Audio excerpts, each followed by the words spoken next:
So it is 11:02 by the UK clock. So welcome everyone to the Feng Shui Society. Happy Monday morning. And I think as someone mentions, it's such a lovely way to open up the Monday, start the beginning of the week with Amanda here. So today is one of our other episodes in the Feng Shui Society, our webinar. We have our very special guest, Amanda Sophia here, who is going to be talking to us about the awakened home and conscious intentional living. That's fantastic. And really, what Amanda's going to be talking to us about is her approach and really her guiding us through intentional, conscious living, intertwining that with our everyday lives into the designs of our building. And really, if you don't know much about Amanda already, I'm sure everybody knows about Amanda. She is one of our expert feng shui, you know, knowledge experts, as it were. And she has her own school. She teaches hundreds and thousands, I would say, of students, which is Feng Shui Society accredited as well, which I wanted to mention. And we've put her school in the chat here on the Zoom link. So I am just going to mention when I opened the Zoom earlier on to just make sure that Amanda's PowerPoint slides were working and all was in good order. Can I just say, I've studied Chinese medicine and everything is with the vibe. Everything's about intention and the vibe. I spoke to Amanda, I saw her on screen, and it was just like, wow, she's just got such amazing vibe. And so it's just nice to soak that in, Amanda. So without further ado, I'm just going to hand over to yourself and stop talking. The floor is yours, Amanda. Oh, thank you, Victoria. Thank you so much for that beautiful introduction. And I feel the same with you. And when I got to see Alexandra, I was just so happy. So thank you for that. And thank you for that beautiful introduction. Thank you, loves. And I'm so happy to be here. I'm so delighted to be here and with this beautiful community of conscious beloveds. So I'm going to start off with a nice meditation to open our sacred space and everything. Just before I got started, I would love to ask the question because it kind of guides me on all that I'll share over the next hour. Or we're going to go somewhere in between the hour and the hour, 2 hours, and we'll just see how everything flows. But I wanted to find out how many of you are practicing feng shui and out in the world doing this work, and how many are here just you're learning for yourself, which is both are so vitally important, as we know. So maybe you would put that in the chat box and let me know, because that will really guide me on that which I'm going to share and teach and what will all flow through together. Okay, Tanya, learning for yourself. Beautiful. Thank you.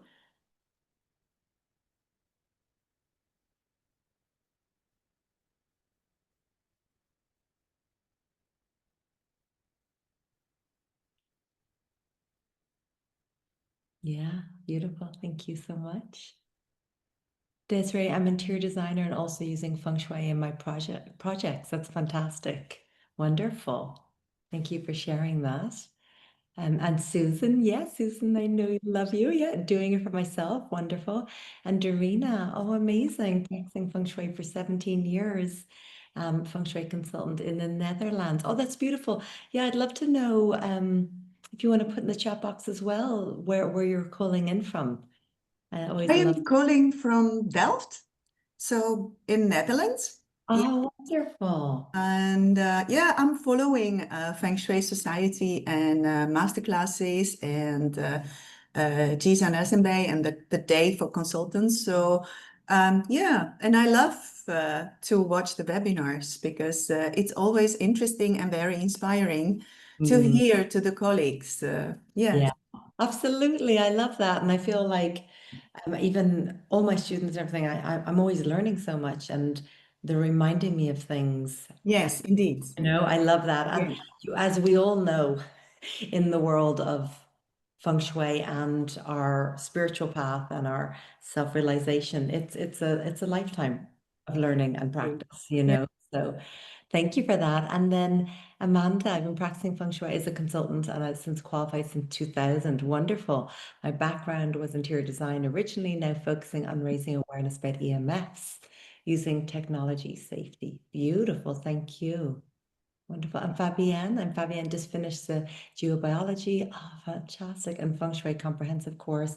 I'm willing to use it professionally from Brussels. Wonderful. And Fiona, just starting out, hoping to learn more and maybe one day practice. So gorgeous. Thank you for sharing, loves. I practice EMF. Oh, that's beautiful. Yeah, I love knowing all this. Thank you for sharing. And it's such a beautiful, potent, powerful day today. I was so excited when it landed on this day because, right, we just had this very powerful eclipse yesterday in alignment with the full moon. So when we're in that window between the two eclipses, and of course tomorrow is the 999, right, with the 2025 portal. So I think this is a very beautiful, sacred time for us to be together. So I always love, I don't really ever do anything in life from starting my day to a class, to a ceremony or anything without opening up the sacred space with a meditation. And so I'm just going to invite everybody. We'll take a few moments here to open the space together. And I always, so importantly in our work, and I will be speaking to this, but that importance of us, that connection grounding down and above and in all directions. So with that, my loves, I'm just going to invite you to get nice and comfortable, whatever that means. You're welcome to keep your camera on or off. Right? Good feng shui is just slightly adjusting whatever needs to be adjusted so we're really comfortable in our space. And then I'm just going to invite you to uncross anything you might have crossed, legs, arms, and just bring the soles of your feet down to the earth. Beautiful. And then I'm going to invite you to just gently close your eyes. And just that act of closing our eyes invites us to take our awareness from that internal landscape to our external, or from our external to our internal, right? So bring our energy inwards. And as you gently close your eyes, just notice where your energy lands. Does it go to your heart, maybe more to your upper energy points, the third eye or the crown, or maybe down to the soles of your feet, or perhaps you feel it flowing up and down your body, and wherever it lands is perfect and divine, right? Like it's just beautiful. We just allow ourselves to be our own compassionate, conscious witness of our own energy, physical, emotional, mental, spiritual, energetic energy, right? So just bring the soles of your feet to the ground, to the earth, right? As Gaia, as Mother Earth, or as we like to call her in Ireland, Eru. She's the goddess of the land, the goddess of the earth. So with your awareness brought inwards and your eyes gently closed, we're just going to take a moment to fully welcome ourselves here, right? Because there's a lot of energy when we have eclipses, and it's been a very expansive year, right?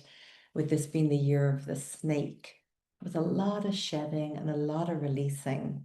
And then, of course, when we come into these eclipses, and this eclipse in particular is really facilitating and supporting us to release old paradigms, old stories, old patterns, old beliefs, just old things that have been playing out for way too long, really, right? And we're at a time where we're not even just rewriting stories. It's not even just rewriting a chapter. It's actually it's almost like that whole book is going out and an entire new book is being created. A book where the wisdom is received from all we've experienced in this lifetime. But not even just our lifetime, right? It's all those ancestral patterns that come in. It's even scientifically proven with epigenetics, right? So with that, as we fully invite ourselves here in this moment, knowing that it's a very powerful time to be alive in the world, a very, very powerful, potent time for us to really raise our frequency and to really raise frequency. And, you know, we hear a lot about the new earth, right? But what we really mean is where we come from this place of a higher level of consciousness, when we come from this place where it's not the old wounds or the wounded inner child playing out. It's our present day selves, that enlightened, self-realized, self-actualized present day selves, where we can live and speak and respond and hear and make decisions from this place of a higher level of consciousness and from our hearts. So with that, I invite us to take a beautiful, big, deep inhale. And as we inhale, we just bring all this energy up from the heart of the earth, from Mother Earth, from Gaia.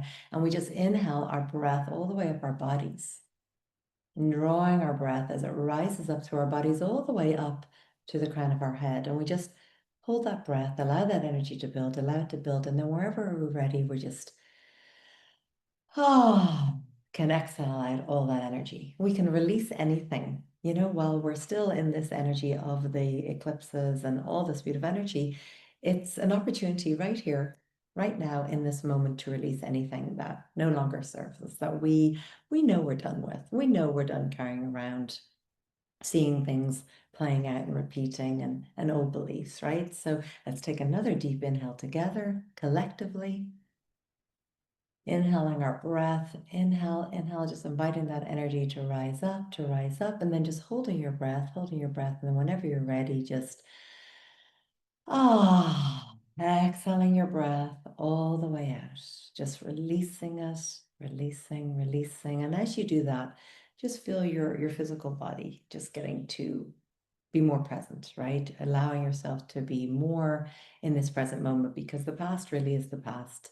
The future is something that we don't want to project into too much, because the real magic, the real enrichment that in life is being in that present moment. So one more beautiful, big, deep inhale. Inhaling your breath up, drawing your breath all the way up to the crown of your head, and then just holding your breath, allowing that energy to build, allowing it to build, and then exhaling your breath all the way out. And of course, connecting with Gaia, with Mother Earth. And as we are, you know, moving from, with the Celtic wheel, that time of Lunasa, right, into this autumn equinox for all of us on the northern hemisphere, right? Just one last little toe almost in Lunasa, right? But really stepping into that autumn equinox, which is such a powerful time of letting go, such a powerful time of releasing, because we have so much to learn from Mother Earth, from Gaia, from the land and the natural rhythms of the land, and how we can allow the earth to be our teacher, right? Because when we work with Feng Shui, right, well, we have to work with the land. It's about the elements, it's about the rhythms of the earth and the land. And every single house is built on land, and the energy of that land is so vitally important.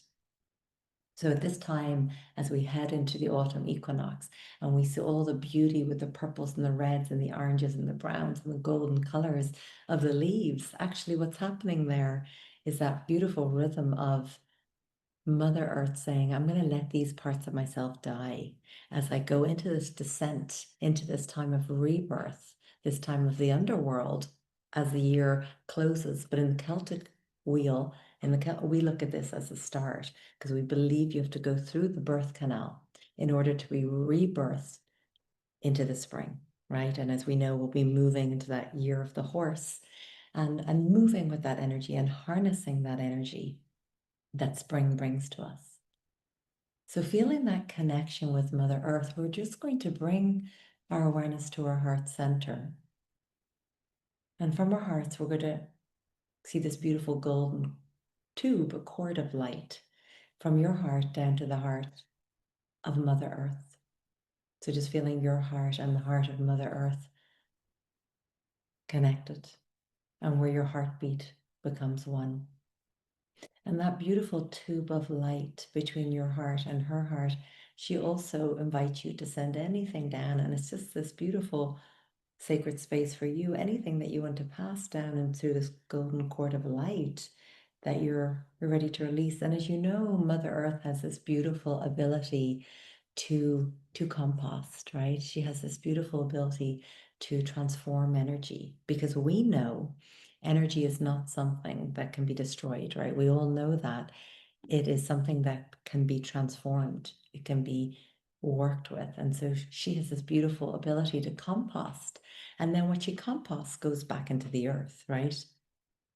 So feeling that beautiful resonance and connection with Mother Earth, feeling that grounding that comes from that anchoring, that connection to the land. And it's the same thing, just feeling as you sit in your chair and as you sit back into the back of your chair, feeling how you're held there as well, right? How the chair holds us. And how in some ways as we sit back against the chair, we can feel that support of our ancestors. So I invite you, as you sit back with your back against the chair, feel the chair holding you. But it's almost as though at the back of our left kidney and the back of our right kidney, we can feel our ancestors holding us. So we evoke now our ancestors, those that choose to be here for the highest good from a heavenly realm.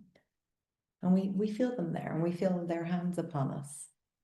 And the kidneys tends to be where we can hold fear. So it's like they put their hands there and say, it's okay. You can release now. You can let go. And as we move towards these times of the equinoxes and the solstices, and of course the midway points of Samhain and Bealtaine and Lunasa and Imbolc, there where the veils are very thin and the connection with our ancestors is even stronger. And as we build those connection with our ancestors, they are such powerful allies for us in life, in our work. And of course, you know, it gives that us ability to transcend and to transform that energy sometimes that comes down the line from our ancestors. The gifts come down the line, the support comes down the line, but also some of the traumas do. So we can always work with those and transform those so they don't go any further than us. So feeling that beautiful connection with Mother Earth beneath you and all around, with the air that we breathe and all of the beauty and abundance that she brings, the trees and the sacred waters, the wells and the rivers and the streams and the sea, and that water that flows through her is the same as the water that flows through us. We're 70% made up of water. So we are her and she is us. Feeling the connection, the support of all the mountains and the hills and all of our beautiful friends, the trees, right? So, and feeling the sun kissing us and blessing us, and all the codes that come from the elements, the solar codes, the sun codes that come from the sun, all the wisdom that comes from the moon, the stars. So just feeling that beautiful support. We are never alone. So as you bring your awareness back to your heart center, we're going to connect now and bring our energy from our heart straight up to our source of origin, that star source where we come from. So we feel that connection to the ancestors of the land, right? We feel that connection to our ancestors, but we can also feel that connection to our star ancestors. So feeling your connection with your source of origin, your soul source, your soul. So we're just feeling that beautiful presence of our soul, feeling that calling and evoking that presence of our highest selves, feeling that presence of our beautiful, healed inner child that gets to be in it with our hearts. So we get to be in that divine feminine, divine masculine, that beautiful, empowered parenting place that we can parent our own selves. So I feel that this opening of this sacred space for all of us in the world, doing this, being on this path of raising consciousness on the planet, raising our own consciousness, being of service in the world, right? This is so vitally important. So we just now call upon the beautiful white diamond iridescent golden flame. And we just see this beautiful golden light all around us, and just feel that golden light as it flows through us and around us. And as we've opened this incredibly beautiful sacred container, I ask that we are all held in the highest light, in the highest heart. And all that comes through today is wisdom, and knowledge that comes through that facilitates and supports all that's needed, all that is needed, all that is needed in this moment for all of us to feel this sense of soul alignment.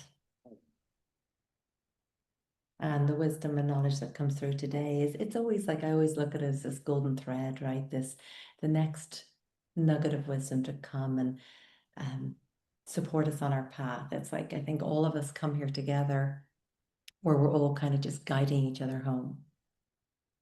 So I invite you to take one more beautiful, big, deep inhale. And exhale. And just feeling that beautiful connection below and above and all around. Feel that beautiful golden light. Feel that beautiful anchoring, that I am presence of who you are. And then I invite you just to take a moment to set your intention. If there's a personal intention that you would like to set for yourself at this powerful time of the eclipse and full moon and us coming together in unity consciousness, right? In community.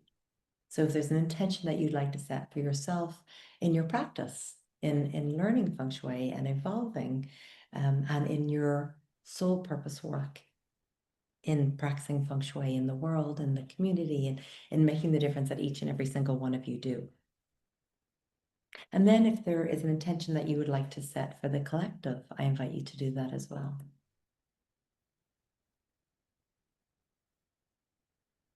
Beautiful. Beautiful. Thank you. Yeah. So beautiful. And whenever you're ready, I'm going to invite you to gently open your eyes. And if you want to, I love somatic work. If you want to gently open your eyes, and if you want to give yourself a hug, that feels so nice, or even just there's something about just kind of touching yourself, gently kind of squeezing, or if there's an area of your body that wants massage or a touch. A lot of time we go to others for energy healings and massage and stuff, and we forget that actually all that beautiful healing energy pulsates through our entire being. So we can just place our hands wherever in our body that we need that. And it's just like our hands are guided there, we know. So I think like that self-nurturing piece is very important. So I'm so happy to be here with you all. Thank you for all of you for taking time and out of your day, to be here. So I'm honored and so happy. And in this lifetime in particular, I've been practicing Feng Shui for 25 years and learning Feng Shui. And I learn from everybody. We all learn. It's like life is kind of every day is a school day, isn't it? In the most beautiful way. And I do feel where we are in the world right now, at this time of evolution and the golden age, and it feels like there's such an awakening happening in the planet. And even though there's a lot of other energies, that us doing this work is so vitally important. But also, when I say doing this work, I mean doing the inner work, doing what it is on a daily basis to keep our own energy and vibration high. And then as we're called in that work of service in our communities in the world, like this is so important. And what I'd like to speak to today is, because I know many of you are so advanced in your practices in Feng Shui, and your offerings, and no matter where we are, we can always learn from each other, which is so beautiful. I love that. And of course, that's a testament to all of you being here. So I have a PowerPoint that I'm going to pull up here now in a moment, and I'd love to go through it. And it's kind of a bit of a dance between your work as a practitioner and then kind of in our own homes and in our own lives and learning Feng Shui. So some of it might be some nice reminders for you. I do practice traditional Feng Shui, flying stars and all that, but I won't really be speaking to that today. It's more kind of the inner Feng Shui, the outer Feng Shui. So I'm going to get started here. I'm going to pull up my PowerPoint. And then I would love to, I'll be around, like I'm going to share the PowerPoint, but then I would love to stay around and answer questions. I just think so much wisdom can come around that way. So I kind of felt like maybe we were scheduled for a couple hours. So we'll just see how everything flows. And yeah, so I'm here and I'd love to answer questions as well at the end. So I'll kind of go through the presentation and then I'd love to take as many questions. So the presentation, the Awakened Life, Home, Work and Soul Mission, because I think we all know what it's like, because clearly us all being here together, you know, we're like-minded. I always say my Feng Shui sisters and brothers and conscious sisters and brothers, I know that in this lifetime, when I started practicing Feng Shui, it was just a sense of coming home, you know, and I'd always, and I feel like we all kind of have a very similar story where we were always moving things around as children. And um, well, for me, I'm born and raised in Ireland, and nature has always been my solace, always the land, Mother Earth, but also working with the upper realms, like always, ever since a little girl, you know, and here I am doing the exact same, everything that I was doing as a little girl now. So I feel like I'm very much so, even though it's always evolving, in full alignment with my soul's purpose, my work, and what I am truly here to be and to do. You know, and it is always evolving, definitely. And I feel like where we are in the world, it's almost like a daily evolution of growth and expansion and awakening. And I'm happy to speak more of that. But I grew up in Ireland. I used to be up at 3 or 4. I'd always want to sleep in the stables if possible with the horse. And then as soon as the sun would rise, or before it would, I'd be up the mountains through the forest on horseback and just galloping up. And I'd always spend my childhood in the stone circles, the cairns, the standing stones, the fairy forts. And I'm very connected also to the other worlds, other energies, the upper worlds. But I'm also very, very grounded and in my body, embodying in the earthly form. So I really kind of I feel like I've kind of not worked hard, that's not the right words, but to be in that place, to be very grounded and connected at the same time. And I think this is a very important piece in our work. As a little girl, I used to always see the elementals and the light beings and the shining ones. And I used to think everybody can, which I do believe we can, if we were supported or we allow ourselves to see so much of the unseen. So my work is, so I'm going to actually share a little bit about, let's see, my slides. Okay. So I am the founder of the International Feng Shui School, which has been going for over 20 years. I was practicing for at least 5 years before that. And I lead retreats all over the world. And I run the Feng Shui Master Certification, which is a certification to become a practitioner.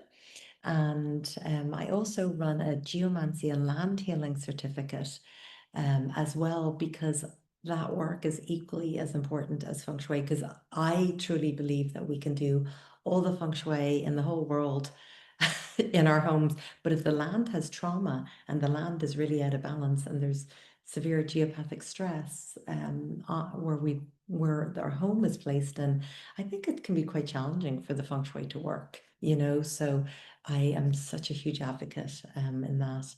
And then I have other courses as well where I channel light language, star language, the language of my soul. So yeah, I teach about activations in that. One little announcement, because Feng Shui Society is, based in the UK, I will be doing a one-day workshop.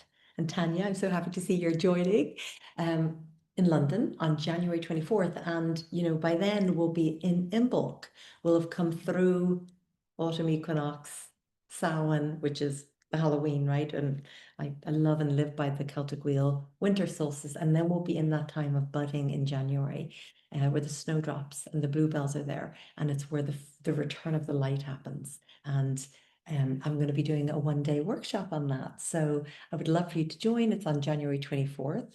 And then I lead retreats all over the world. I just got back from California and Mount Shasta, leading one there. But I'll be doing Ireland in May for a week and Maui, Hawaii in August. Oh, and I've loads of free resources between my website, International Feng Shui School, and joinamandasophia.com. Free Feng Shui trainings, geomancy, Divine Woman Awakening, light language, and I do free gatherings, and I've got 2 podcasts, and you'll find it all on my website. So you can even just go to the New Here page, and that will give you lots of information on all that. So, I just think the power of Feng Shui is amazing. Like, it's like something that is constantly gifting us 24/7, right? We're sleeping and Feng Shui is working for us, right? And it's such a mirror for us, Feng Shui, you know? It's like I'm constantly learning about myself through my environment, even 20 years later, you know? And it's not like Feng Shui has to keep proving itself time and time again, but it is always proving itself to me. Even just when period 9 came in last February, I knew my house was going into a 20-year financial lock, and I kind of casually put in remedies. I mean, come on, like we know the effect that this can have. And then one fountain was very small, it wasn't enough. And then another fountain I put in, it just broke, and I kind of left it. Right. And so we know, that saying with the cobbler's shoes, I really do try to walk my talk with it. But for some reason, it was a lesson my soul needed to experience. But shortly afterwards, I experienced the financial lock. And then it was like, oh my gosh, it was Mother's Day. And I said to the kids, help me get this fountain working. So the whole story behind it. But literally, the minute we got it going, like, how that works. It just, everything started flowing. But, so I do really deeply believe we have a soul agreement with the homes that we live in, the land that we live upon, and all the relationships in our lives serve as this beautiful mirror, right? And if we're willing to be open to experience and to see how everything can be a mirror, it supports our evolution so much. And I talk a lot about the 3D, and I'm going to talk about this today. Like, when we live, are we living from more of a 3D or fifth dimensional place? And when we are practicing feng shui and as our business, it is our business. It's a soul-led business and is a business of service, but it's still a business, right? Do we come from a place of the 3rd dimension or the 5th dimension? And are we clearly and connected to our true soul purpose? And does it feel in full alignment? Because even though we run conscious businesses that are in service in the world, it can still come out of alignment. We can still come out of alignment. So, like, I think one of the most important parts of our work in this world is our own energy and being accountable for our own energy and how we show up in the world and how we are in our relationships, in our romantic relationships, our family relationship, our friendships, our clients, our students, and seeing how so many and all are these kind of mirrors to us, and where we can see where there's places that we still need to do our inner work.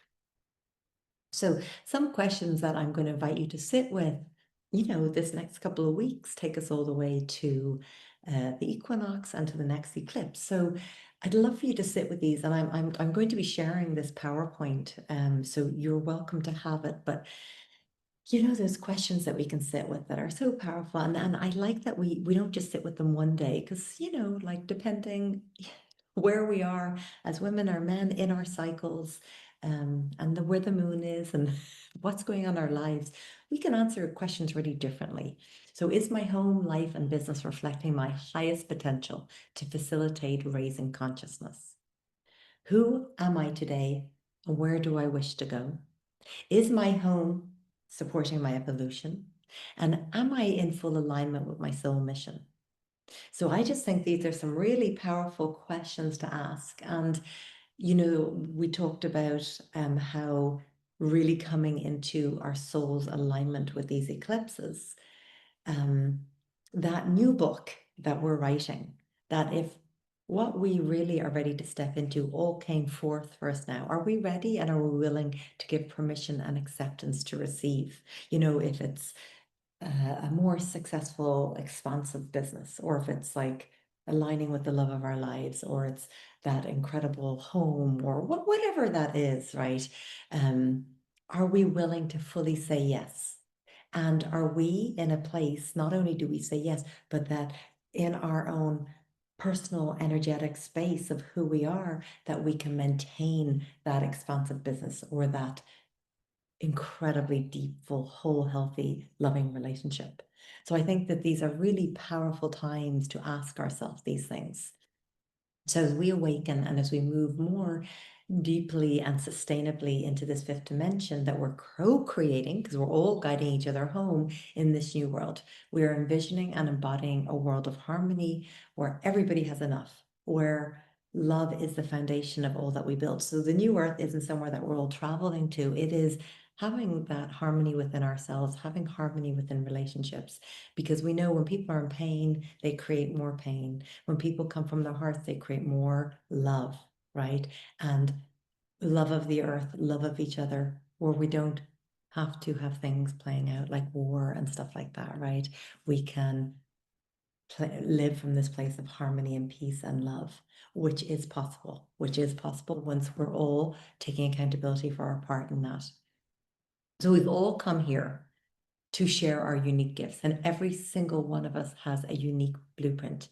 Nobody else has the codes that you bring in, the unique gifts that you bring in, the talents, the creativity that you bring into this world. So even if all of us that are here in this circle right now are practicing Feng Shui, and we all go to do a consultation in the same home, it will be so different. But we know that the souls that we're meant to align with, that we have the medicine, that we have the codes, that we have the knowledge and the wisdom to share, align with us and we align with them. We know how that works. So the more connected we are to ourselves, and when I say ourselves, I mean the divine, because we are the divine, the more that we are connected to the source and the land, the more that we can be to create those harmonious alignments in our life.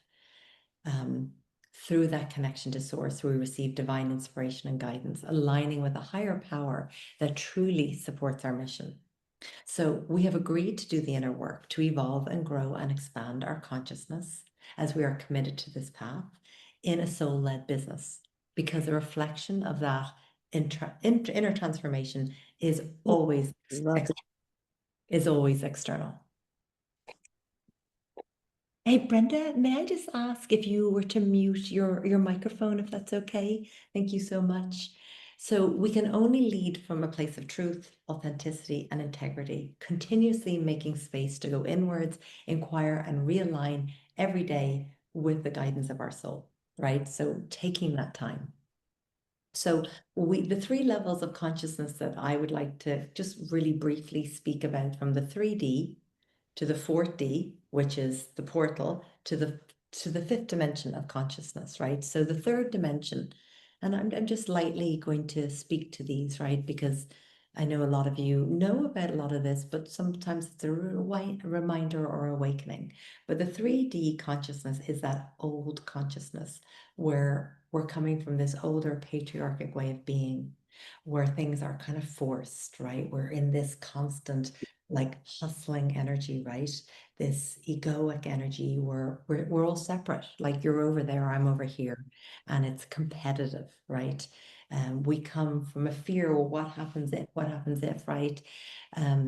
Where there's so much duality, and it's about materialism and the labels and the titles, right? That's the old paradigm. And of course, we can oscillate from those depending what is happening in our lives. But the 3D consciousness, right? That's the old paradigm. So I just want to make sure that everybody is muted there. I'm just going to go through here.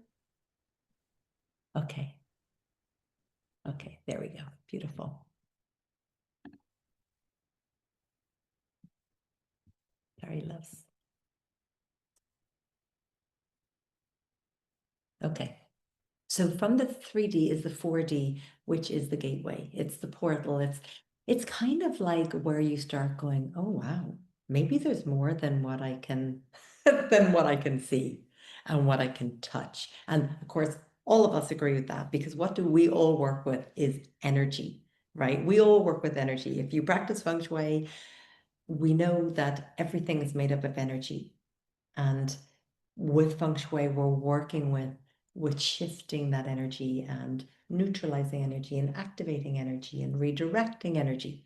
So the 4D is the gateway where we do that inner work, where we open the doorways to go, okay, I am showing up, instead of 47-year-old Amanda, I'm showing up as a 5-year-old or a 7-year-old, and my wounded inner child is playing things out, where I am choosing lower frequency things, right? But the 4D goes, there's more, and I'm going to start healing this beautiful inner child. I'm going to start healing these old ancestral things. I'm going to start healing these wounds, and I'm going to start transforming my energy, and I'm going to start forgiving, and I'm going to start this deeply healing energy that then starts me to know that we are actually all connected, and that things are a mirror. So I won't project and I won't blame.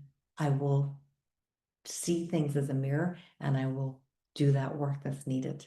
And I will shed, and I will let the parts of myself, just like Mother Earth does at the autumn equinox, let those parts of myself die. And I will start to awaken, and I will start to grow.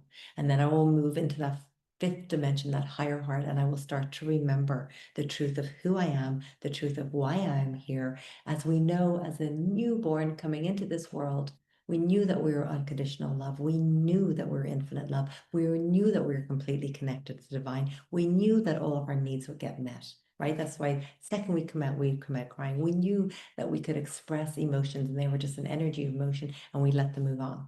But things happened, right, that took us away from that truth. So now there's this deep remembrance of who we are. And I don't say that lightly.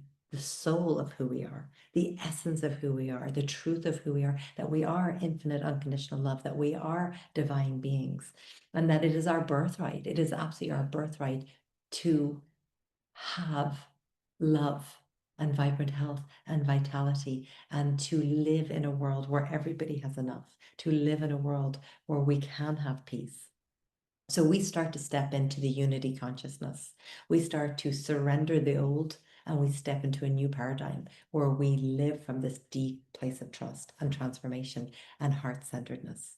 So the 5th dimension is exactly that. And we start to live and breathe from this place of co-creating with spirit, co-creating with source, co-creating from a quantum realm, creating from our hearts, right? Leading this beautiful soul-guided business and work and life and relationships, and fully in receiving guidance, right? Where things just seem to flow. We're in that divine flow where we have conscious collaboration. This is a conscious collaboration right now. I'm so blessed to be speaking at the Feng Shui Society. I'm so blessed to be with all of you, and we are consciously collaborating right now.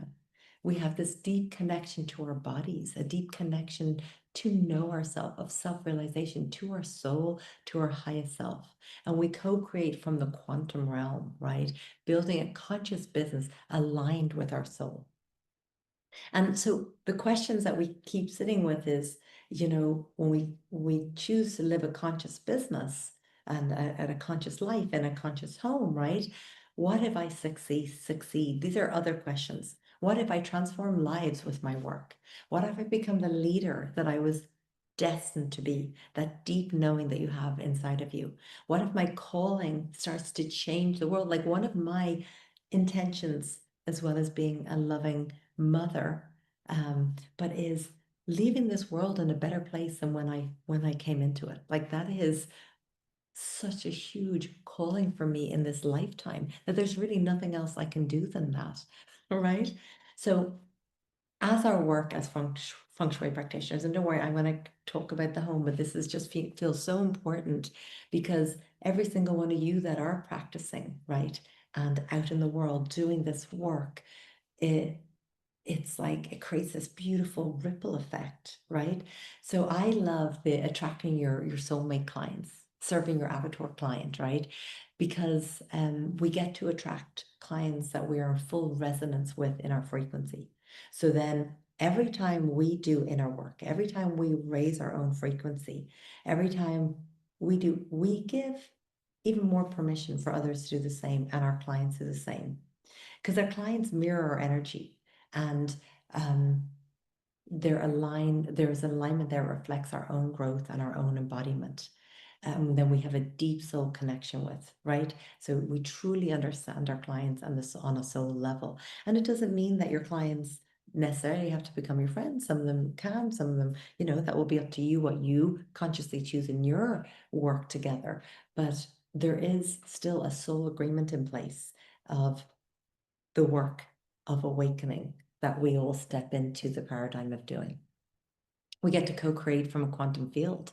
And the more inner work that we've done, and the higher our consciousness is, and more elevated our being is, the more we can take people to those places, right? So I am constantly always evolving my consciousness. And when I find, those lower frequency, I want to transmute them. I want to transform them. I want to embody them. I want to accept them. I want to love on them. I want to have compassion for those parts, right? Not reject, but fully integrate all parts of my being, right? Because all of us have had trauma in our lives, right? And in order for us to survive, right, from specific traumas from early childhood or in our lives or a teenage or adult, early adult years or any years, right, there sometimes is a part of us that we have to freeze, right? Fight or flight or, fawning and, so it's like reclaiming those parts of ourselves again, right? So the more that we are in full embodiment of who we are, wholeness of who we are, the more that we can work on a higher frequency with energy and support our clients and lead by, like, we have to walk our talk in this work, and of course live from this place of consciousness and gratitude. And it's such an honor to have an opportunity to serve and appreciate the sacred connections that our work does, because we all know in this work the amazing, amazing people and beloveds that come in our lives. So as a conscious leader, because that's what you are, even in doing this work, you bring a presence and intention to every single part of your life. So again, these are questions that I constantly ask myself, because one, if we want to live a conscious existence, we can't just fall asleep. We live an awakened life where, sometimes we can fall into patterns or something comes up and we fall back asleep. I mean, an expanded level of consciousness never goes back to the original, but it is something that we need to always be working with. Like, am I being authentic? Am I speaking and acting from a place of truth? Is this rooted in love? Does this align with my core values, right? So as I said, I'm going to share this PowerPoint because periodically throughout this time together, I'm asking these questions. And you can have these questions and you can have them where you sit with them maybe once a week or once a month or as often as feels good to you to do. So invite clients with intention by connecting with higher realms where your soul and service align. You can activate the high frequency magnetism of your business, right? So consciously choosing your highest timeline. So anytime anybody says something to me like, something's going on with their business, clients aren't coming in, whatever there's challenges with their clients, I'm always like, okay, you got to go inside and see what's happening and why are you aligning. It's not the client's fault. And I mean, yes, we can go through our process, and I think process is important of grief or fear or, whatever we need to process while we're going through these things. But then we really have to go inwards.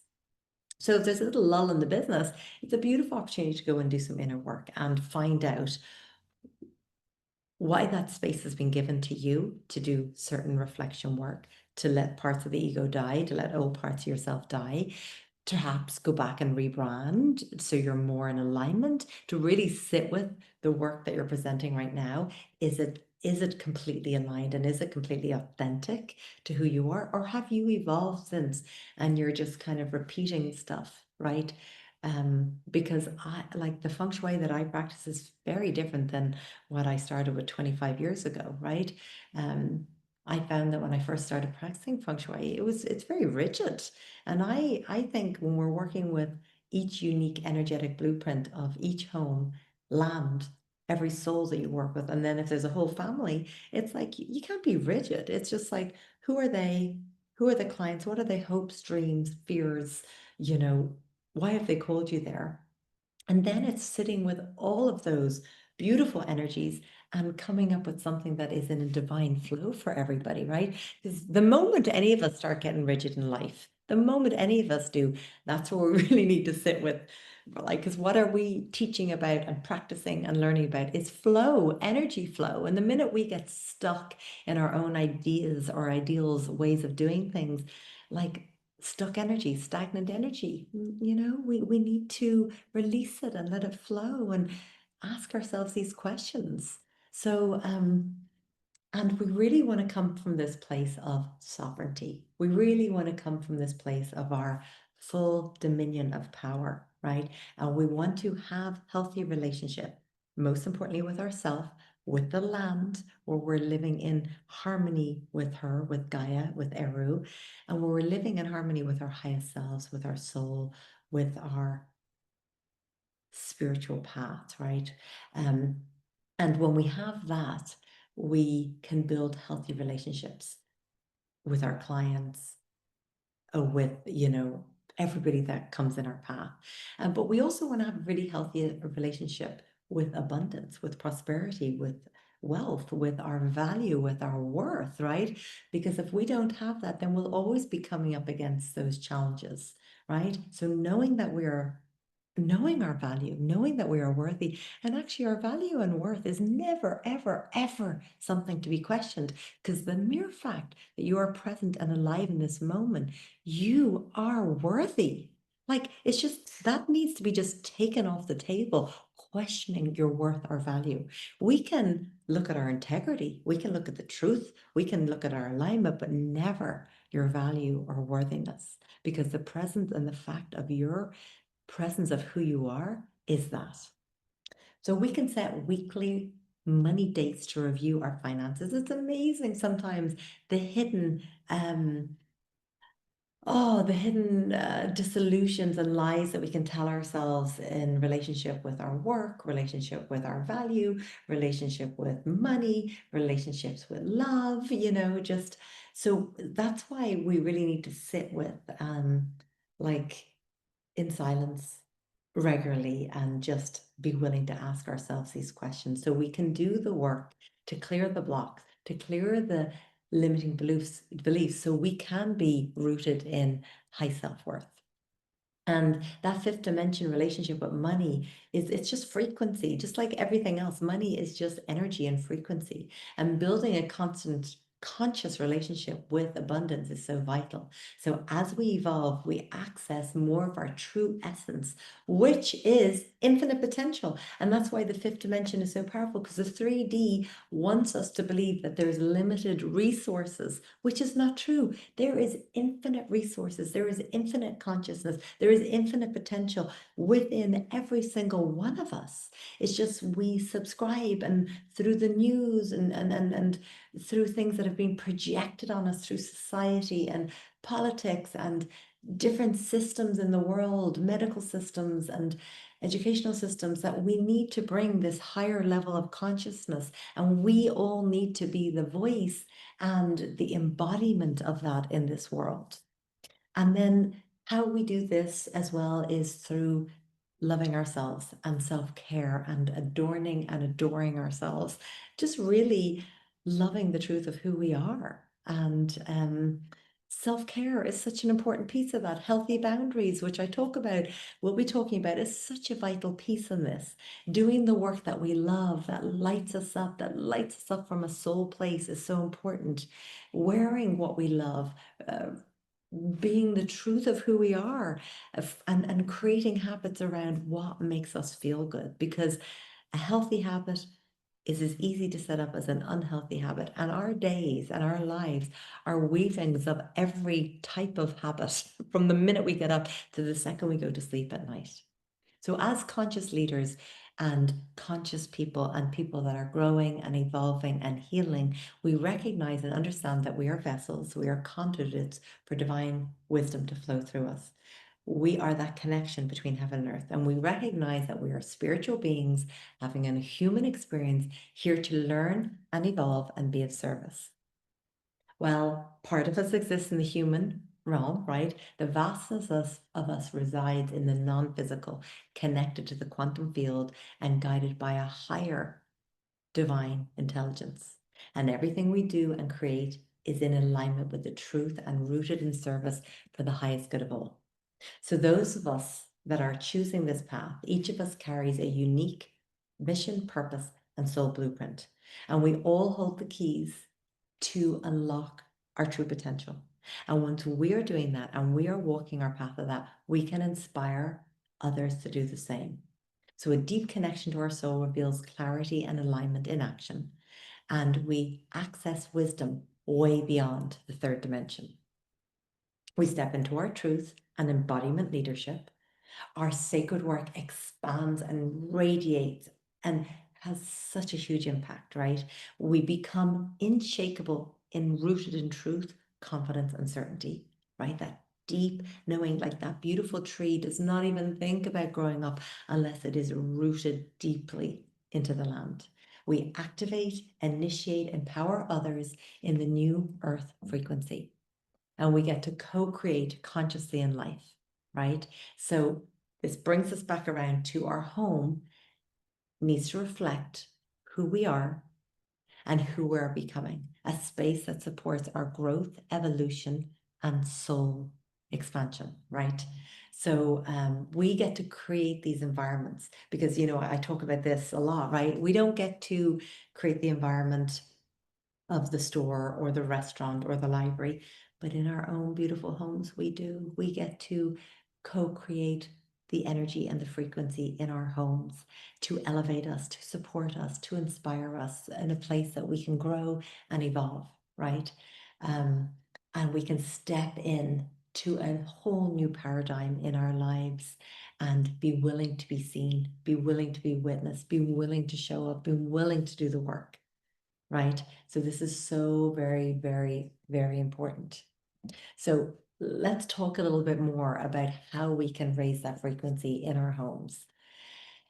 And before I talk to that, one other just very important piece that I want to bring in, and this can be in our daily lives, but this can be in the work that we do. And by the way, the work that we do is only as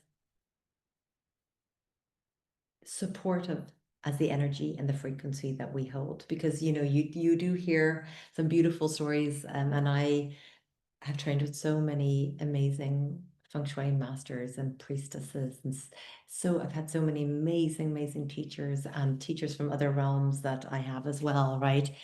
But this is very important, whether it's just in our daily lives or when we are working with clients, right?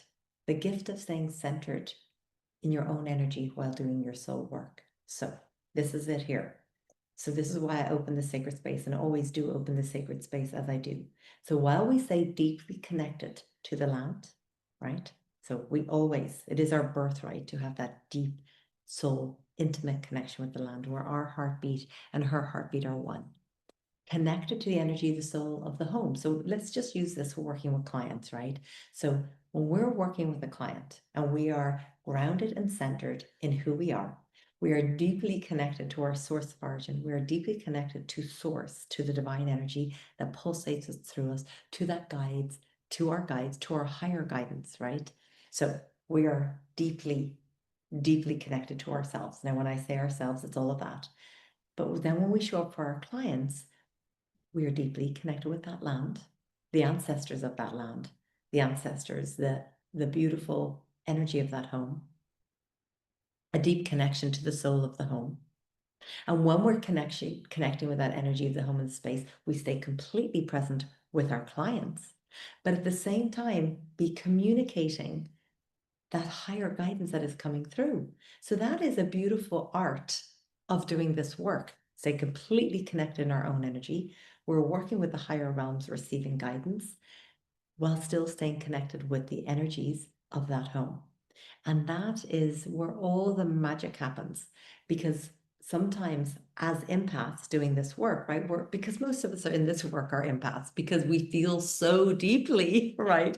I mean, and it's a double-edged sword, because unless we're really rooted and grounded in who we are and embodying ourselves, it can be quite hard being in the world, right? With a lot of harshness and things that are going on in the world.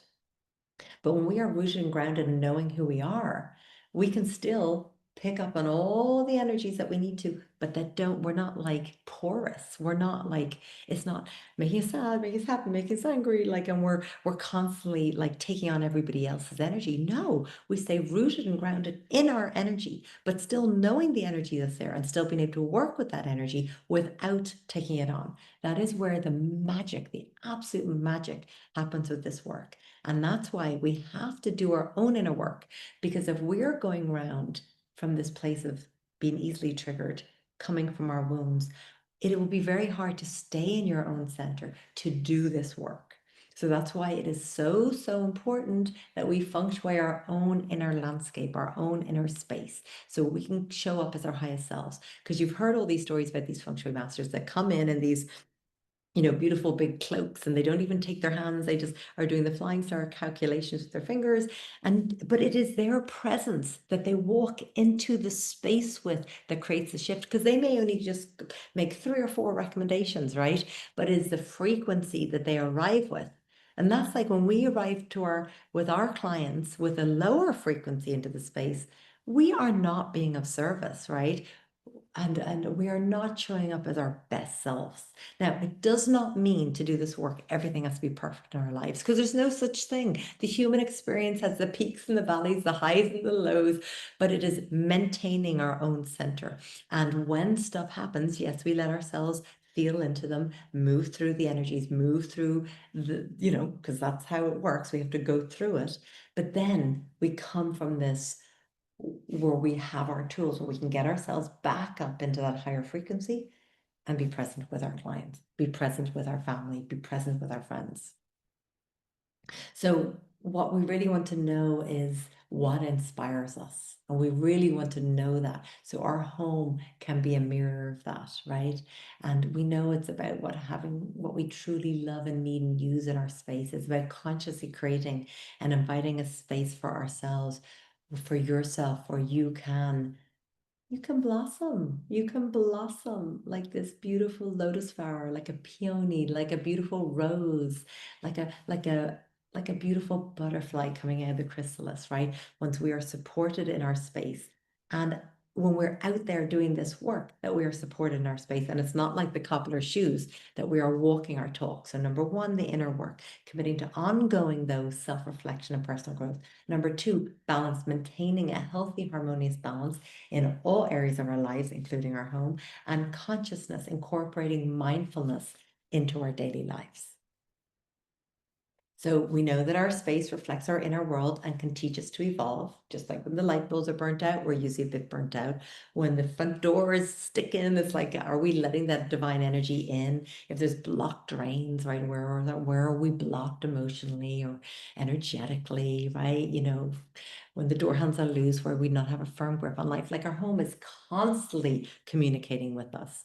And just like when we walk into client spaces, we can read their energy, we can read the energy of the home, and then the practical stuff that we know, like running the flying stars, it tells. We know it, we know everything, and then our client shares with us. We're just aware of our thoughts, emotions, and patterns. We can apply this consciousness into our home. We can see that our homes is the microcosm of the macrocosm. It's a mirror of the external world. A state of our home reveals so much about our lives, and by shifting it, we can manifest our desires, and we can create a home that uplifts and encourages us into our highest potential. Because we know that if old stories like we've been talking about are playing themselves out, like we have to become conscious of our emotions. We have to be our environments. Yes, that's what we do as practitioners, but also our thoughts, right? Because we have up to 70,000 thoughts a day. And they say that 99.9% of the thoughts are the same as the thoughts we had yesterday and the day before. And we know how powerful where our attention goes, where our energy goes, is what we start to co-create.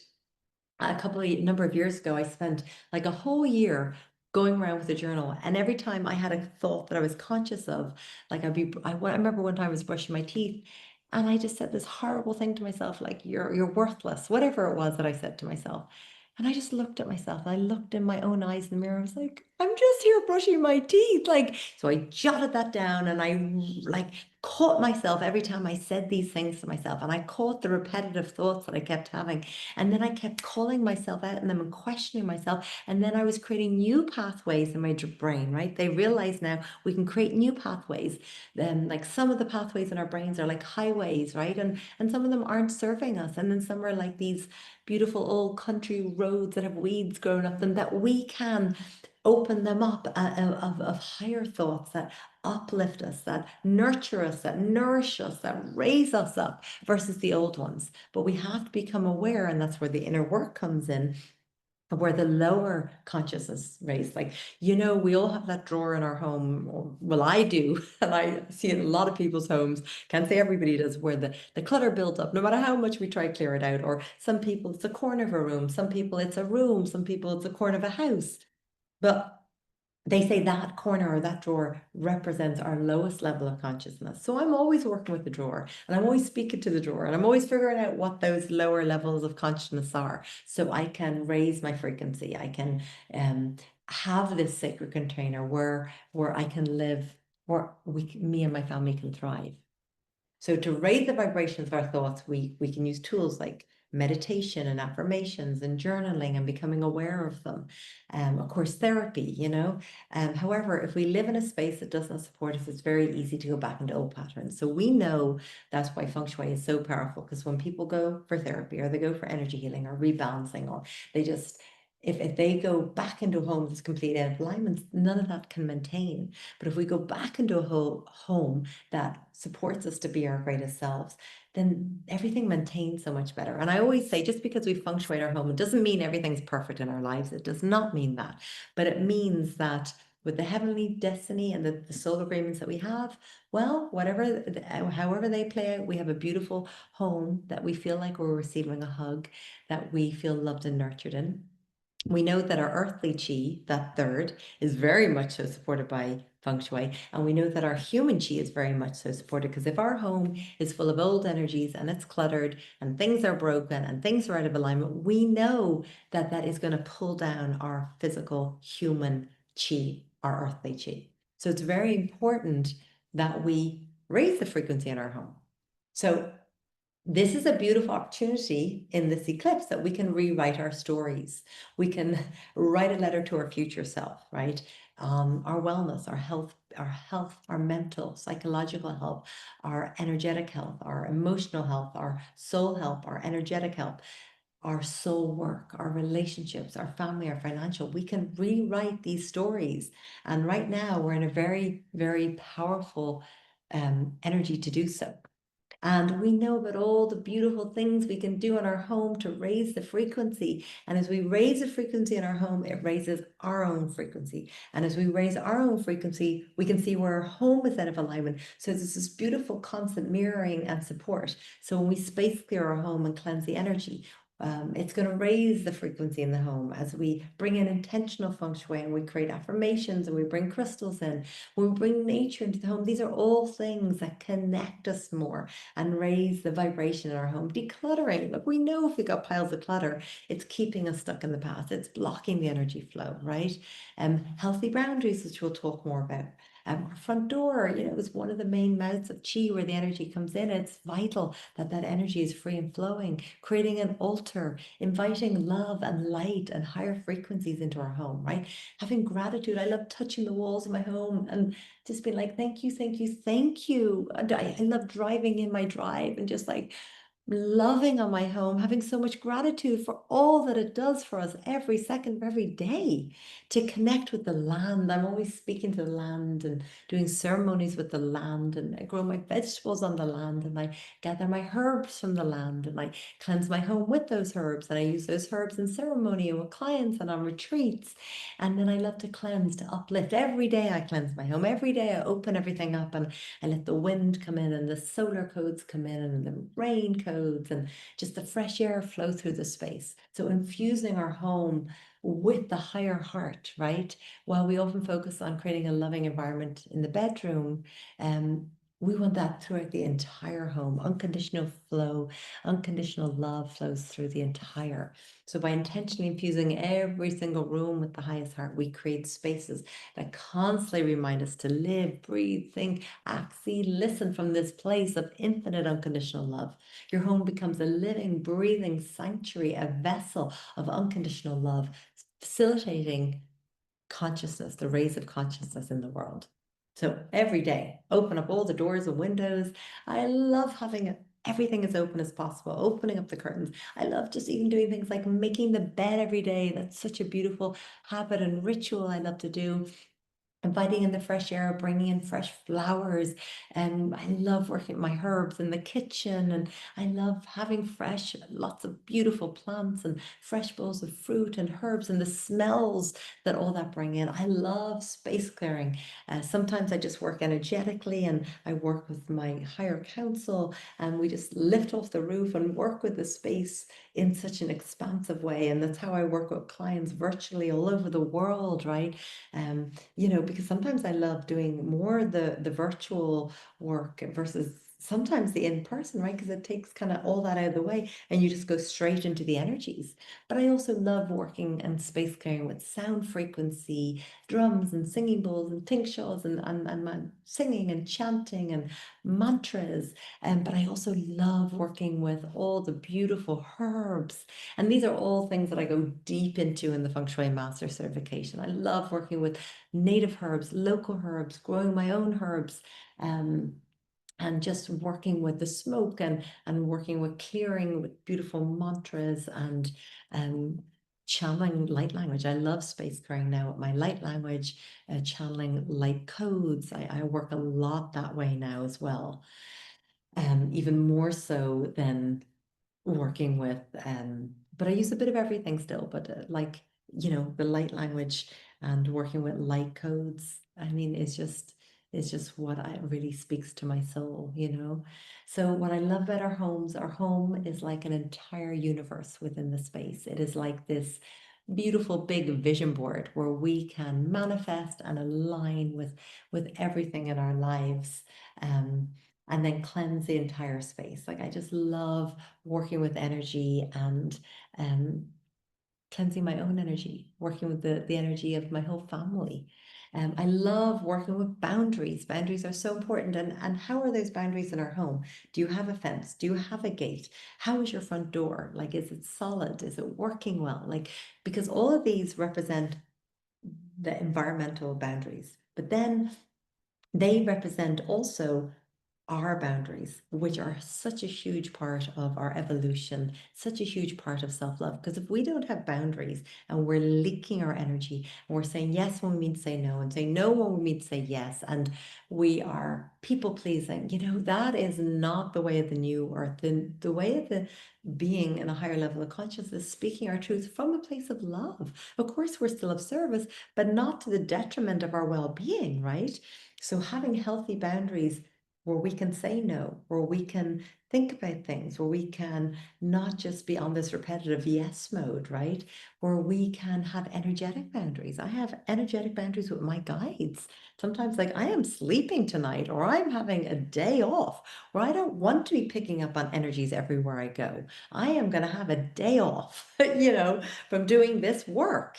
So I am very, very clear in all of my boundaries, in my work, with my guides, energetic boundaries. That is part of what I was talking about by staying completely in our center while we're working with a higher council, a higher energy, while working with our clients, and also in a soul-led business, having really healthy boundaries with our clients. That is very, very important because we have to be really clear on what our boundaries are in order for others to be able to honor them within us. And of course, I love bringing nature into the home, love bringing crystals in, plants in, fountains. I mean, you name it. I love having, like lavender. I love having fresh peonies. I love having fresh herbs. I love, just bringing nature and having my home as connected as possible. I'm just going to speak a moment here because I know you all know about clutter and decluttering. But when you are raising your consciousness and working with upper levels of frequency, quantum field, we really have to let the past be the past. We have to let go of what society has told us, receive the wisdom and release what no longer serves. We have to be willing to release the limiting beliefs, right? Big limiting beliefs. A lot of them, we have our blind spots to them. We have to allow ourselves to alchemize these old, outdated, untrue beliefs. And that's why I love decluttering our home so much. That's why I love this symbolism, as well as just how the home looks and feels and flows and how our lives flow. But it's something symbolic when we say, I am no longer choosing to be in, let's just say, this lower frequency relationship or job or whatever it may be. And we consciously get something that represents that relationship and we consciously let that go, right? We are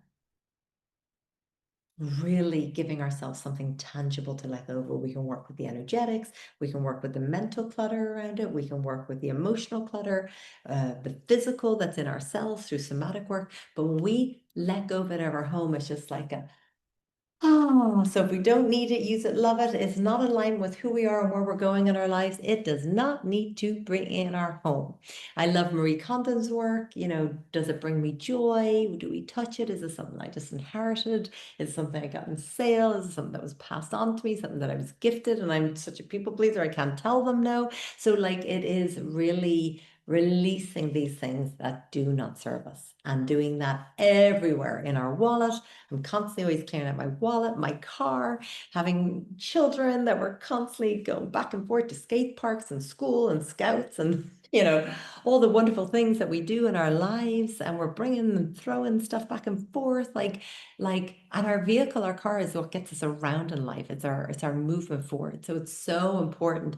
And of course, our wallet represents our wealth and our abundance, and our home and our closet and our bedroom represents our love. And like every single part of our lives represents something different within us and the same. So the more that we clear stuff out, the more that we allow the energy to flow, the more fluidity and spaciousness and opportunities and love and abundance that we can have.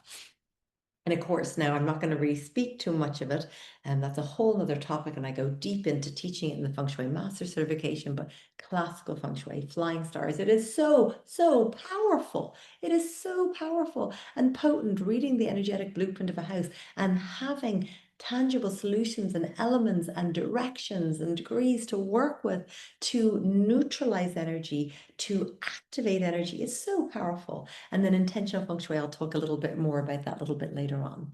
But our front door is so important. How we greet ourselves coming home, how we, you know, it's the face of our home, it's how we present ourselves to the world, right? It's the beauty to pause and ask, who am I coming today? Who am I becoming? The front door is like just, it's like how we welcome in opportunities in the world. So we want it to be solid and in good working order and fresh paint and doorbell working and knocker working and greeting us fresh flowers who come in and a beautiful welcome mat and let it be lit up and gorgeous, right? So we want to make sure that it's always clean and front door knocker is shiny and the bulbs aren't burnt out, and we just want it to be really vibrant and beautiful and welcoming, our whole front door area, our whole home. But in general, we're just talking about the front door area now.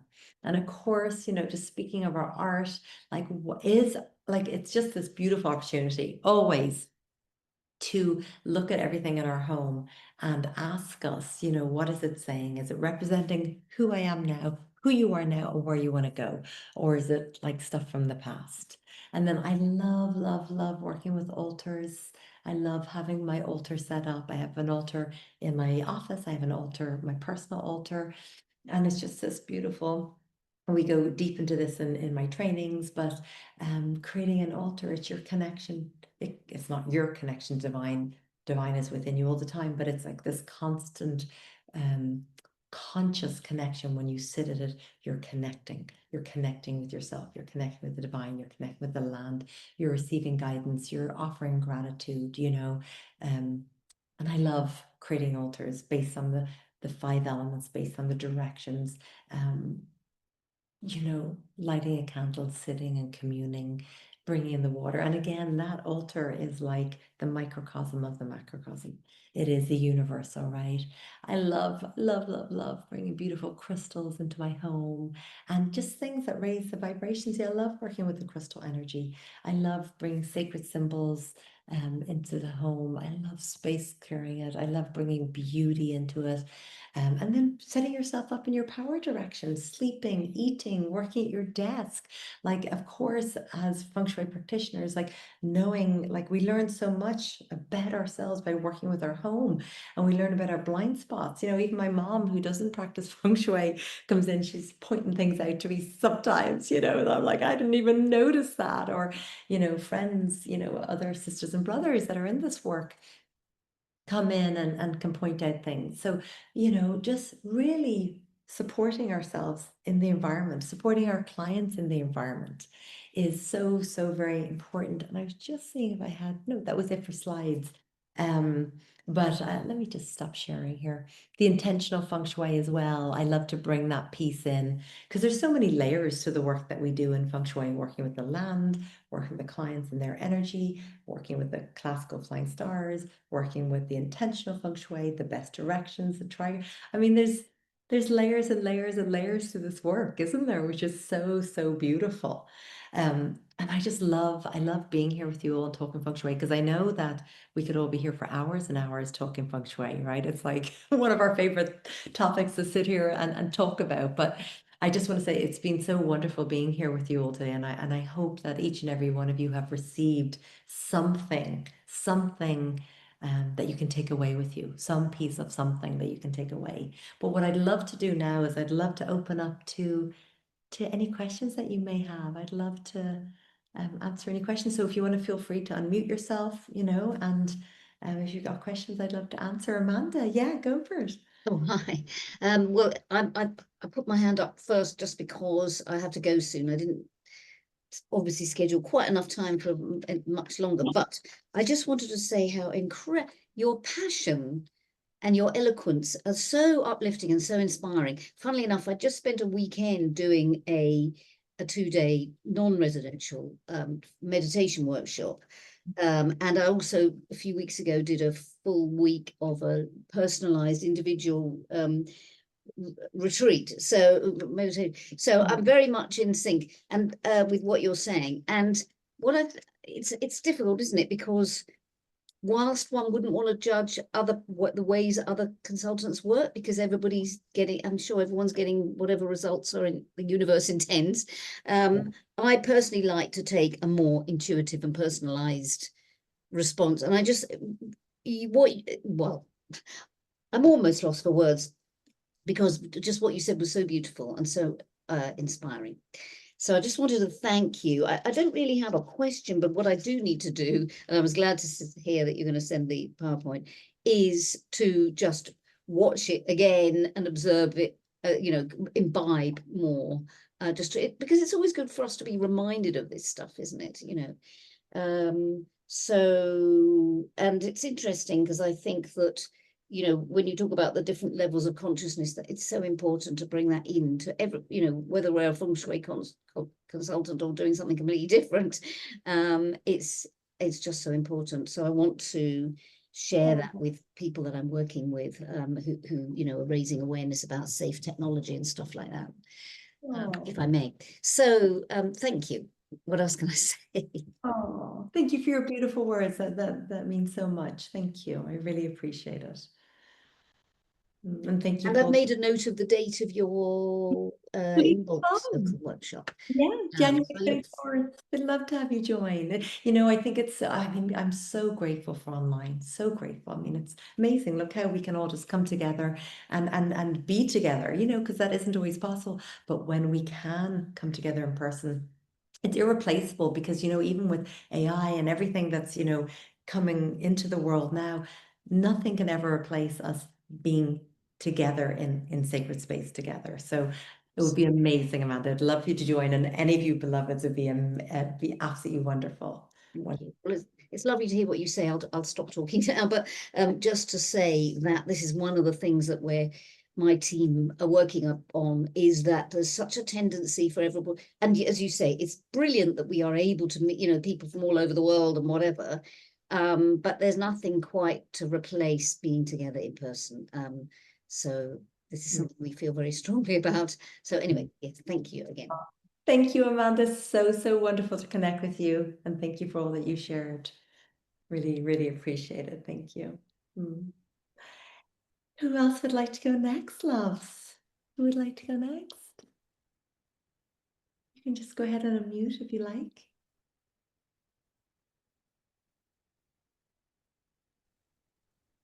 Okay, I'll go. I'll Yeah. go. I am Fabienne, and it really goes in the same sort of direction as what was just said. So this is why I was hesitating, but thank you for sharing all those beautiful things and your beautiful energy with us. That was so inspiring. And I thought it was going to be something more like, you know, remedies and, you know, corrective actions that we can bring to, you know, our spaces. But this is so sort of much more deep going than the sort of classical remedies. And completely agree with you that Feng Shui is actually a toolbox of various tools that we can be using in order to sort of try and help and serve and put some good energy. And that it all starts with what we call over here geobiology or geomancy, as you call it. Because it is true that, you know, if you're sitting somewhere where, you know, you've got bad energies coming from the earth, or with all the high frequencies that, you know, that we're putting ourselves through and under, that there are some good ways of trying to neutralize those, which are very efficient. So thank you for everything. If I may just ask a very maybe small question, but to me, I'm sort of at the beginning at the moment.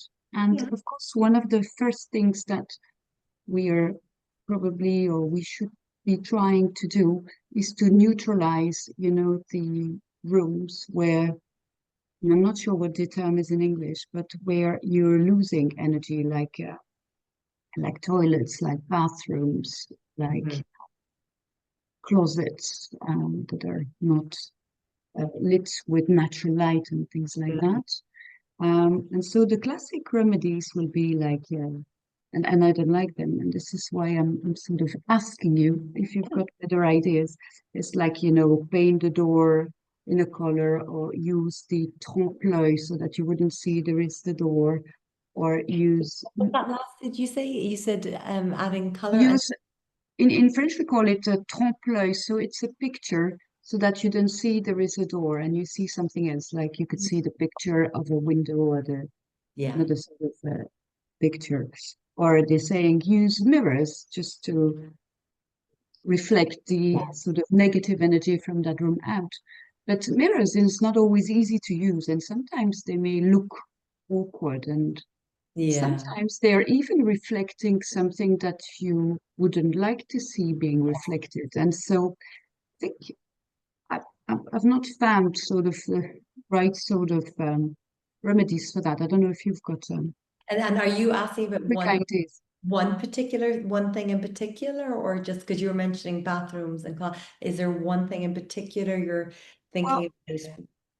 I would say toilets and bathrooms. Yeah.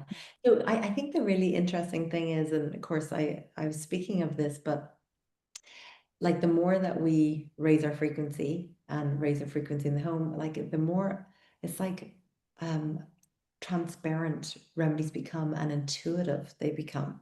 And we just find ourselves, of course, you know, a classical and traditional feng shui and everything, there is specific ones based on the energetic blueprint, but I think we just start to intuitive things. And, you know, it's like for a lot of us that do this work naturally long before we started any kind of studies, we just have a knowing, oh, this feels like, oh, this is like stagnant over here, or like, because I don't necessarily look at bathrooms as being bad or anything. I mean, they're a very important part of supporting our physical vessels and everything.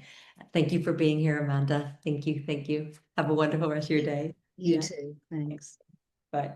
And so I don't necessarily look at, and I also, the other thing that and I don't, see, I like to have hours to talk about these things, but I've kind of come away from now necessarily looking at things negative, positive, good or bad, just like, oh, can this be improved in some way, or can the energy be enhanced in some way, or can I make this more beautiful or more nourishing in some way? So if, let's say, for example, where you are talking about a bathroom or something, it's like, well, how can I bring more beauty into this space? And not look at the toilet as something that, like, yeah, I might leave the lid down, but I might bring some fresh flowers in there, I might bring some beautiful crystals, and I bring colors in there I love. Of course, I would find out what colors were needed in that space, and always looking to kind of balance things, right? But I don't necessarily look at, I mean, yes, if there's missing corners in the home, or if there's drops in energy, yeah, we want to see how we can heighten it. But I don't think it's a fix-all for any one thing in particular, and especially, even, let's just say, it comes to the bathroom, is there beautiful towels in there? Like, is the plumbing in really good working order? Like, so I kind of look at the holistic approach, and how do I feel when I go into that space? Because, I think one of the beautiful things that happens, I think, a lot with Feng Shui is people have their, like, least favorite areas of the home. And then when you bring Feng Shui in, sometimes those areas become their absolute favorite areas, because they put so much, like, TLC, so much love into the space of those homes. So I think it's the more tuned we become to energy, right? Like, when it comes to geomancy and land healing and stuff, I used to always use dowsing rods and pendulums, and now, like, I just feel it within my body, right? And I do think we have to be mindful with that, because if people are carrying a lot of trauma in their body, I talk about this a lot, we just have to be mindful for just, because we know we walk into a space that has lower vibration, we feel a tightness in our heart, or something in our stomach, or we get a headache. Our body is constantly speaking to us, our consciousness is constantly speaking to us. So that's why, again, I'm such an advocate of doing inner work, doing somatic work, so we aren't leading from that place. But I think the more that we are connected and we're in a higher frequency, we can very quickly feel and see when energy is off, and we'll kind of understand the energetics of how it's off, and we will just kind of know what we can do to rebalance the energy. So I don't necessarily look at it as good or bad. I look at just how can it be rebalanced? How can we bring more flow? How can we bring more beauty? How can we bring, into that space? And it isn't one remedy works for all. So it's not that I don't want to, like, completely answer your question, No, I So understand. yeah. So hopefully that's helpful. A little, Absolutely, but I think absolutely. Thank you. good. And I think any of us that are in this work, we have a deep knowing. And then I think the thing then is learning to trust ourselves and allowing that inner voice to become stronger than the outer voices. Because, like, we all need to study, of course, and learn, but it's actually more of a remembrance that happens. It's a remembrance of this work. Because usually for most of us, it's not our first lifetime doing this work. And I find that when people come in for any of the retreats and trainings, there's a remembrance that happens. And that's why I'm not big on the word of manifesting, because manifesting represents it's something outside of ourselves, but it's a remembrance, and it's an activation of something and a wisdom that's already within us that we remember. And due to possibly reading and studying and stuff, we kind of activate that remembrance, and then we attune to it more. We become more in tune with things, and then we can learn to trust ourselves more. Because if we go into a bathroom and it does feel of a lower frequency, and we intuitively, like, oh, well, definitely I want to bring some beautiful flowers in here, I want to shift the color, and I'm going to keep the toilet down, I'm going to bring more luxury and beauty or simplicity or decluttering or whatever it may be, or the energy needs to be heightened and cleared a little bit, then we might go off and read and go, oh, wow, I actually am naturally doing this. And then we start to trust in our own natural innate gifts. Because, like I said, it's like with a lot of clients and stuff that calls, say we all went through the same studies, what Dorina does, what Fabienne does, with what Tanya does or what Sue does, all of us are going to show and offer very, like maybe the flying star remedies would be the same, or that kind of a thing, or maybe some of it, but like it would be a really unique, because that client and yourself already have a soul agreement. And that's why when we talk about this kind of upper dimension, it's not about competition. There's never been competition. That was something that a false belief that society wanted us to believe of competitiveness and greed. There's more than abundance for all of us when we are being true to who we are, and we really are coming from that place of, you know, because I've even witnessed people that have come through, I've trained thousands of people, although I've worked with over 40,000 clients, but sometimes when people are coming into this work, they're like, well, what happens when people say to me, you know, about doing this work? And I'm like, what do you mean? Because, you know, for me, it's like, oh my gosh, it's so exciting that have the honor of doing this work. But for some people feel like they're coming out of the spiritual closet, they're coming out of the closet, and like, what will people say? I'm like, when we're really embodying our work and we've really integrated it into our being, we just emanate it, and we don't need to sell our work, right? We don't need to be going around selling our work. We don't need to be convincing people of anything. We just lead by example, and people can feel it coming out of our cells, coming out of our pores, coming out of our field. It's a radiance, it's a vibrancy, a frequency that we carry, where people are just like, I wonder what she's having. I wonder what he's having over there, because things seem to be flowing really well. And then they might be like, well, what is it? You're like, well, I do Feng Shui and I work with the land. Da, da, da, da. And then there's just okay, well, it just is. It just is.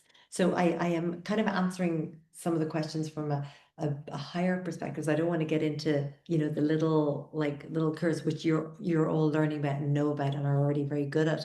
But I think it's actually building up your trust in yourself and trust in your connection with spirit and trust in your connection with the land, trust in, if you and that client are working together, you already have the codes, the wisdom, the medicine that needs to come through, because they've known that. Like, I remember when I first started over 20 years ago, random reasons, like my maiden name was Murphy, and people were like, oh, my dog's name was Murphy. And when I saw your name, I knew you had to be the consultant. It was like, okay, you know, people come out with really random stuff, but it's actually a soul knowing, a soul knowing. We all know what it's like when we meet somebody and we feel like we already know them.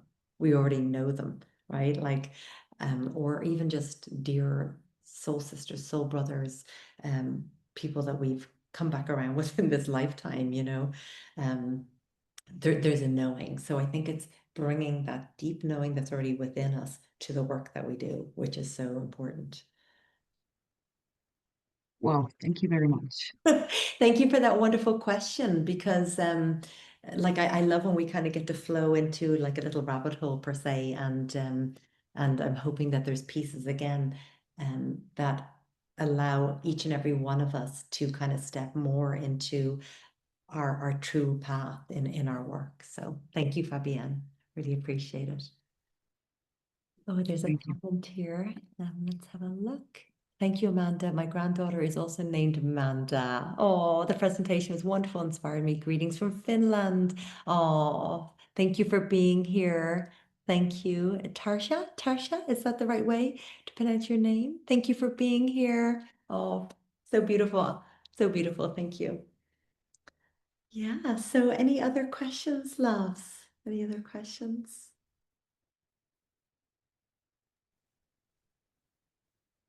Hi, Amanda. Thank you for that lovely presentation. It was wonderful, actually, as usual, for you. I've got a slightly strange question. The eclipses, I find I always get very emotional around the time of the eclipses. It happened in March as well. So much so I've got like a warning in my calendar, do not skimp on meditation. Eclipse in 2 weeks' time. I just wondered what the reasons are.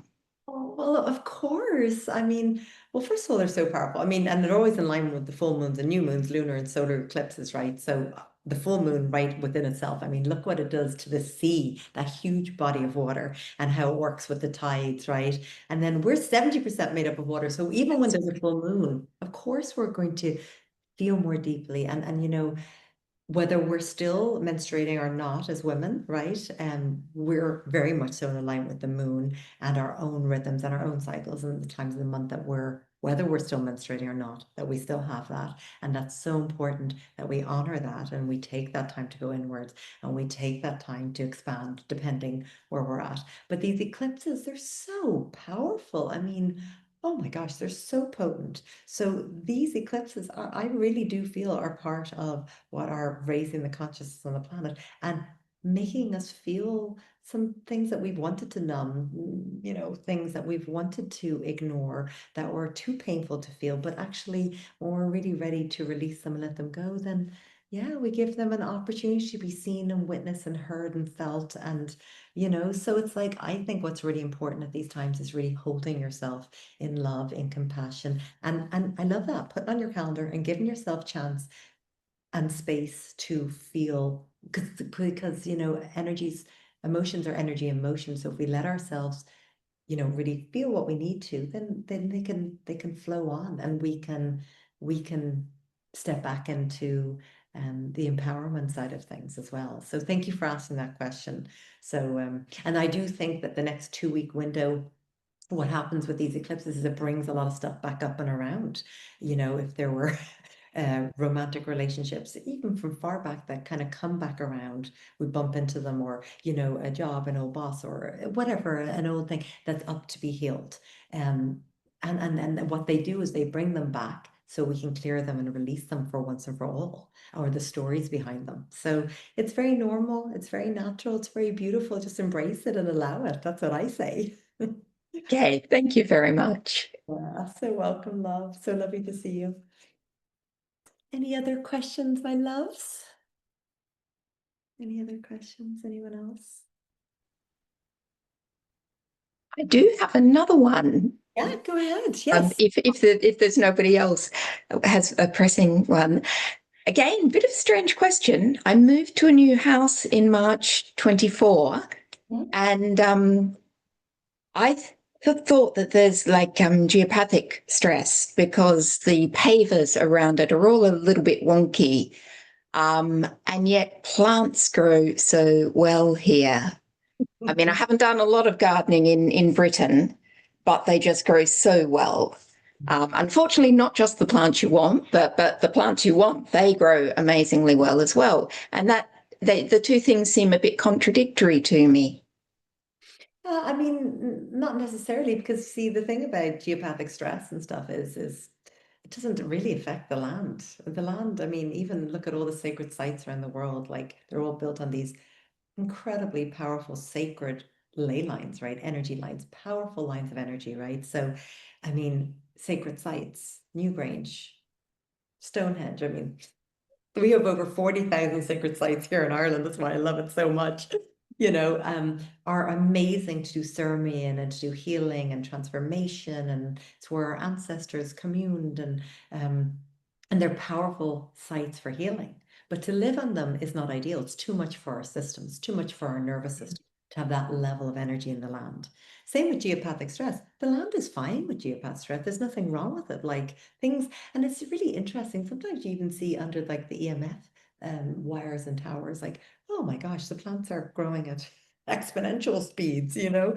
But with geopathic stress, it's really when us humans come and build houses on them, and then that's where the hard thing is, you know. That's where sometimes the sickness can come, or so it doesn't bother the land at all. So things you might, depending on the types of land, because there's so many different types of lines of energy. Like we've got famine lines and ghost lines and dragon lines and water veins and dragon veins. I mean, there's so many different types of lines of energy. It depends on what it is, but plants can still grow. The lands can still thrive, right? Depending on the type of energy that is there. Sometimes you will see lawns are dead, or paints are chipping out of those parts of the homes or whatever. But it's more like when we sleep directly on them that we experience that. So yeah, so it's kind of like a big it's kind of like a bigger question, but yeah, things can still thrive, and you'll see, like, you know, plants growing at the side of buildings, and you know, growing up in between the cement, like it was what you're talking about, you know.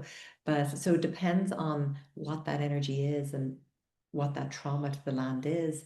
But you know, it can all be worked with.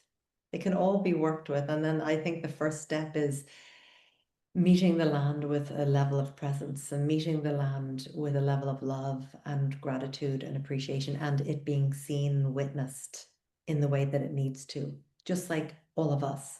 When we are loved and seen and witnessed and heard, we heal. We heal just like the land does. Great. Thank you very much. Yes. So welcome, love. So we probably have time for maybe one more if there's anybody else that would like to ask a question. And if not, we'll probably get ready to close our space. Oh, thank you so much for being here. I just really, really cherished our time together. And I love when we just, like-minded souls, we get to be together and it's like we're all speaking the same language of love together. So thank you for being here and sharing your beautiful energy with me. I'm very, very grateful. And there you are. Hi, Alexandra, love. Oh, and we played in beautiful realms together too, haven't we? It was beautiful. The land healing journey, yes, in Ireland. That was so special. Lovely experience. Yeah. Oh, so lovely to see you, love. So gorgeous. Lovely. And I'm sure Victoria is going to show up soon and to close this beautiful presentation. Thank you. Well, actually, Victoria, I don't think will be. She also got me to co-host, so I'll close the sacred space and then I will. Yeah, yeah. Because I think she had thought it would be an hour and then we kind of expanded. We expanded time for it. So, so lovely to see you. And so It's always lovely to have you and to see your beautiful face, Amanda, really. good to see yours too, love. All of yours.